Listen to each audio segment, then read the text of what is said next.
Ready, 1, 2, 3, 4.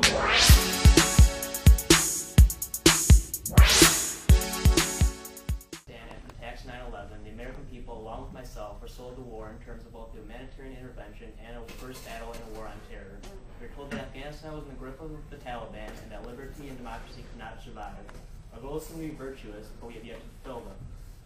This war, now 7 years old, is in the process of being resold to the American people, but little has changed since 2001.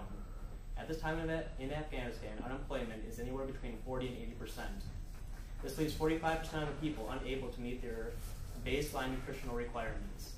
In the northern provinces of Afghanistan, 80% of the population will die this winter because of persistent drought. People in these regions have gone as far as to eat grass because it's the only thing available to them. After only over 7 years of war and occupation, we can hardly say the U.S. has been a source of good when this still continues. Most Afghans make just $14 a month. This is not enough to survive on in the U.S., and the same applies there. There's a pittance even there. Many recruited the Taliban based purely on financial desperation. The Taliban currently offers as much as $200 a month to its fighters. In Afghanistan society, this is a fortune. It allows them to provide for themselves and their families. Those that do not rely on the Taliban for employment have few other places to turn. Often they turn to the drug trade. The UN estimates that 53% of the Afghans' wealth is tied to the drug trade. This comes mostly from poppy cultivation, which is later turned into heroin and other opium derivatives. 90% of the world's supply of opium comes from Afghanistan at this point, and this is an increase since our invasion. The brother of the leader of Afghanistan, President Ahmed Karzai's brother, is a widely known drug baron. Not only does it hurt the population through addiction, it also rapes the land. After merely a couple seasons of poppy cultivation, the soil is poisoned, along with any hopes for subsistence farming, and few other choices become smaller. Ahmed Karzai, the leader of Afghanistan, has done little to address these issues. Even under the direction of the U.S., his government still only controls 30% of the land. His government has so little power that it cannot even maintain roads. Most people under his rule live without electricity and clean drinking water. Only those that can afford private generators have either, and there's practically no one that can afford a private generator when many starve to death.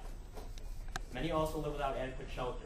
A typical house in Afghanistan costs $5,000 to build, but few have been built, and people die of exposure each winter. This is a dire situation.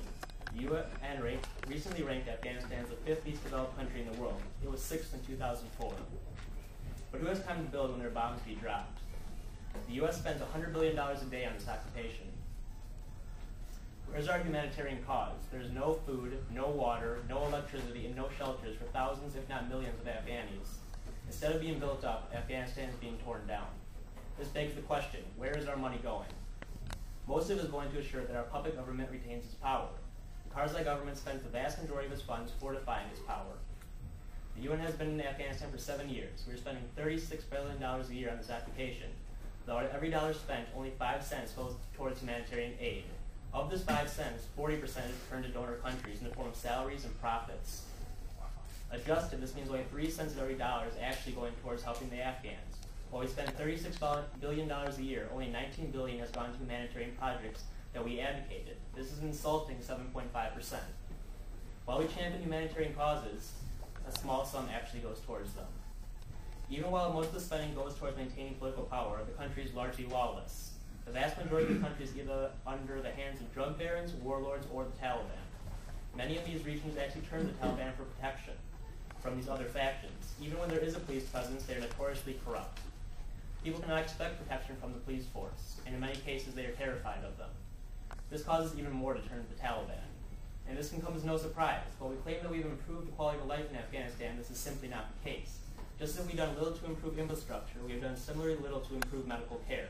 As soldiers wounded in Afghanistan face better odds than ever that they will survive, Afghan women continue to die in childbirth. A mother giving birth in Afghanistan dies 1.6 times for every 100 births. This is 123 times the average in the U.S. U.S.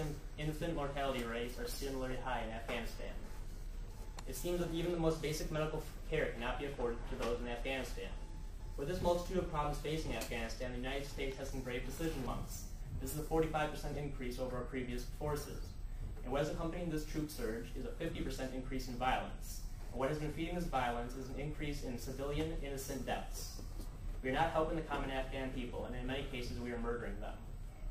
In the last 15 months, more civilians have died in airstrikes than the previous 4 years the occupation. In the first 3 months of this year alone, 700 have died. NATO forces, by its own numbers, have killed more civilians than the Taliban. The supposed terrorists in the U.S. forces have become indistinguishable in the minds of many. The deaths we have amassed during the war on terror far eclipse those of 9/11. This is disregarding the fact that the majority of those who conspired to produce the attacks of 9/11 were not from Afghanistan. When Western forces have killed this many people, it comes as no surprise that the Taliban has been seen as the lesser of two evils in the country. As we continue to kill civilians, we must expect popular sentiment to favor the Taliban. In a poll by a Canadian newspaper, of 42 Taliban militants, 12 stated they had family members that were killed, and 6 said they joined the Taliban immediately following these incidents. So not only must we expect popular sentiment to favor the Taliban, we must also expect that more deaths will be used as a recruiting tool by them. Increasingly, the Taliban is being seen as a nationalist movement, a source of freedom from Western imperialist rule. Clearly, terrorism will never be eradicated through military means. As illustrated by the United States record, our goal in Afghanistan is not to liberate the people. Our role is to dominate them. Our goal is to stake a claim in the Middle East. In the areas that the Taliban controls, their hallmarks of Sharia law and public executions have returned. This is preferred by some when Karzai's government pardons rapists. The U.S. has done little to change the situation, just as it controls the central government, its geopolitical needs are met. President-elect Obama has advocated a troop surge of 10,000 soldiers. This is a deeply flawed plan. A troop surge of this size Kurds will be largely ineffective. U.S. counterinsurgency doctrine calls for a troop surge of 400,000 troops for a country the size of Afghanistan. It is both larger both geographically and in terms of population than Iraq. The political will to commit this level of troops does not exist, and it would require a draft.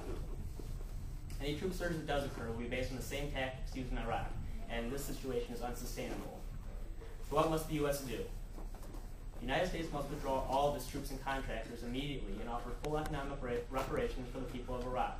This is the only measure that will bring lasting peace to the region. When foreign intervention stops and Afghanistan is returned to self-rule, peace will be the organic outcome, although this will not happen immediately. The reparations that we give will allow for the rebuilding of essential infrastructure and, as a result, stability. Autonomy and self-determination are the only ways to ensure a stable and eventually peaceful Afghanistan, Iraq, and the Middle East. The people in these regions are capable of self-rule, and returning them to their countries is the only measure that will ensure that the governments that are installed will have political capital and legitimacy. Continued intervention and subversion in the Middle East will only delay what will be a necessary and lengthy process. It is likely there will be a power vacuum after we leave, but Afghanistan is no more stable today than the day we invaded it, and perhaps less so. The U.S. is doing little to promote stability through its current actions. No matter when we leave out Afghanistan, the outcome will be identical. Our role in Vietnam set the precedent for this. So how many U.S. soldiers must die before their country is returned to them? And how many Afghans must die before and among factions, while being a neutral and passive observer? If you feel the same way as I do, the time has come to stand up and to speak out. With our newly elected president, now is not the time to fall silent. It is time to make our voices heard more loudly than ever. Single person to speak out. We need a popular movement against the war in Afghanistan, the war in Iraq, and a war in general. We must oppose oppression in all of its forms as well, whether it be racism, sexism, homophobia, Islamophobia, or class division, and any other form oppression takes. We must fight for the rights that we have the lawful right to. These are the things that the Campus Antiwar Network stands for. At our national conference last month, the body voted to call for the immediate withdrawal of all troops and contractors from Iraq and Afghanistan, along with full economic reparations for both countries.